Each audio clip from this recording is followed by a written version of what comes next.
if Real Madrid still go to Montjuic and beat Barcelona, which is unlikely at this moment in time, well, you know what? They still need more points. The head-to-head was 4-0. They're not going to beat them 5-0 in Montjuic. So they need more things to happen. And this just throws more and more pressure on them. And more people are going to be happy when they lose everything at the end of the season. And, you know, the likes of Vinny Jr., the likes of Kylian Mbappe, you watch, everything will rain down on them if they finish the end of the season, finishing second in the league. PSG are now performing like a team in the Champions League and have won the league. Guess what? There's no Kylian. He's turned up at Real Madrid, who won the double last year, the league and the Champions League, and they're nowhere near the standard they were last year. So somebody's going to get the blame for that. So there's going to be a load and loads of issues at the end of the season if they finish second or third in La Liga and Barcelona go on to win everything. And it's all down to their own making.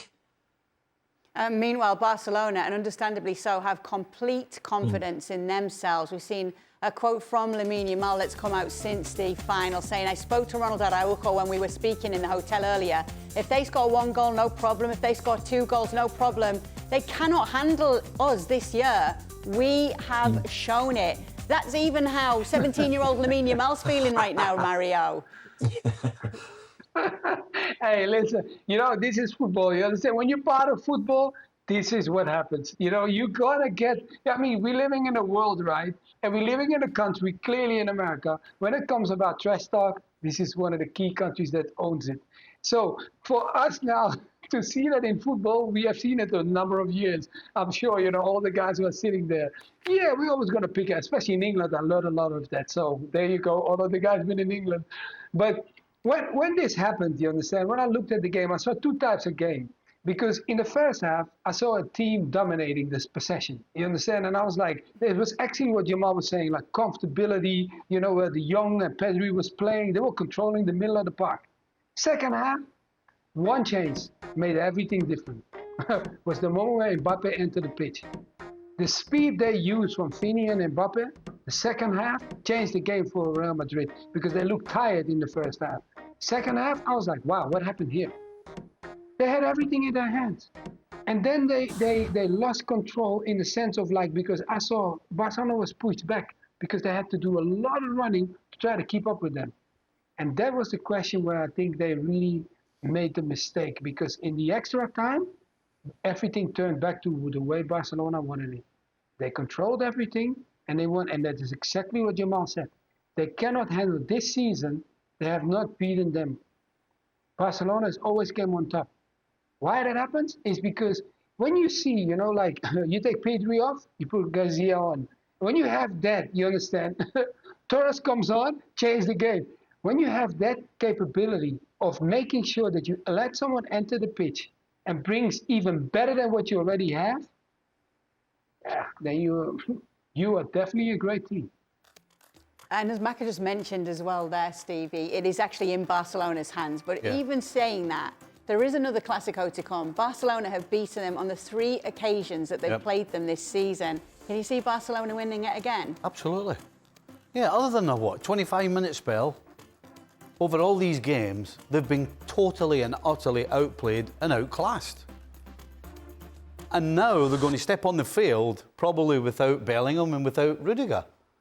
So how can anybody think that it's possible that Real Madrid can beat Barcelona? Because I don't see it. You can't convince me anything other than, yes, they've got great individuals, but guess what? 2 of those great individuals won't even be on the field. So no, I don't see it, not at all. And to Lamine Yamal's comments, I mean, first of all, talking about a 17-year-old who continues to play with a certain sense of maturity that I don't know what to make of that from a 17-year-old. But then showing certain leadership qualities and having those conversations with Araujo before the game and understanding exactly who Barcelona are. And to the point where I think he recognizes that Real Madrid Barca can get to Real Madrid defensively. I look at the goals, and to see Courtois for the second goal, the equalizer from Ferran Torres, leave his line as recklessly as he does. That says to me that he doesn't have confidence in his back four. And now it's a back four that's further decimated because of suspensions. So you have a Real Madrid back line that quite a few on the park don't have that much confidence in. You have a Barcelona forward line that recognize we're better than this back four. It can only make for more Barcelona goals, and you struggle to see how Real Madrid kind of keep up with Barca scoring. Am I the only person that thinks Yamal should keep his trap shot? As long as he keeps playing as he is, he could say what he wants. But that doesn't help the guy next to him that gets kicked or whatever it is because of what he says. I mean, surely you just got... As much as what he's saying is true, that's fine. If you know that's true, that's great. And you can talk to all your teammates you like, and you can all convince yourself that it is true. But why are you spouting your mouth out? You're just giving people fuel to come and get you. Full of confidence, Stevie. He's young, Stevie. He's young, Stevie. He's young, man. Well, somebody needs to grab him and say, "Oi, button it." So here's a look at the manager odds for the next Real Madrid manager, following in the news and the reports that Carlo Ancelotti will be moving on to the Brazil national team at the end of the season. A lot of talk about it being Xabi Alonso, but whoever it is, Macca, whoever does come in, what's the first port of call? What's the first thing they're going to have to do to start the turnaround here at Real Madrid? Well, yeah, I think it will be Xabi, to be honest, Kate. And it's very difficult. Is my first instinct, because as we know, the new manager will not be picking the players. The players will be already chosen from Florentino, from Jose Angel, from the sporting directors. The players will be chosen. The manager will be gifted these players and told them to go and win the league and the Champions League again. They need to get all their injury problems back. They need to get Militao back. They need to get Dani Carvajal back. They need to get everybody back. But at this moment in time, the hard part, what I've seen this year, apart from the injuries, is the front three cannot play together. They don't work hard enough together. You're all right carrying one who doesn't run. You cannot carry three people who doesn't run. Real Madrid perform better with two, and with Bellingham maybe coming forward like they did last year. They've lost Kroos. Modric hasn't got the impact that he's got, of course, because of his age and his availability now. So they're going to need a real refresh of the team. But we know that the Real Madrid players are so powerful, it's hard for managers to shout and scream and tell them what to do. They all have to buy into it, and that'll be the big question. Are they going to listen to the manager? Are they going to take on board what he says? Are they going to work hard for each other? Because if they're not, it's going to be the same next year, but probably worse. So they all have to buy into the manager's rhetoric of we need to do this and we need to do this and we have a formation, what we need to do. You can't just play whatever you want to play, lose the ball, throw your hands in the air, and then start to walk back. Because if that happens, there's no chance. You look at the stats of the front three, they are damning at times for a world-class footballer who people speak about as Ballon d'Or contenders. They have to do more rather than just now and again score the odd goal. You know, it's not about that. It's about the team. So with what you're saying there, Macca, and what you're saying, obviously, like, if it is Xabi Alonso, he's relatively new into management, even though he's done amazing with what we've seen from Bayer Leverkusen in that standout season last year. Yeah. He has a lot of pedigree when it comes to Real Madrid, Liverpool, Bayern Munich. He's got all those clubs behind him.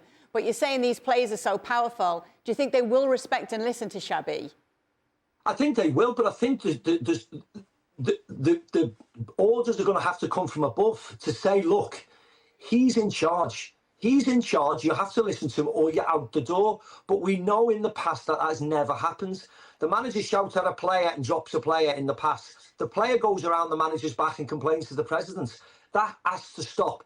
But the president and the CEO have to say to the players, right, new start, new season, whoever it is, Xabi, Zizou, whoever comes in, but probably Xabi, he's the man in charge now. It's either his way or you're out the door. It's as simple as that. And whether they give him that power is another thing. So I don't necessarily look, you know, it's going to be a really hard job for whoever comes in, because Xabi's a young manager. He's done a great job at Leverkusen, but they allow him to make the rules, make the decisions, play how he wants to play, what formation he wants to play. And they all bought into it. Whether the players from Real Madrid buy into it is another thing. A lot of them will, because they're good pros, but I wonder whether all of them will. And that is the big question.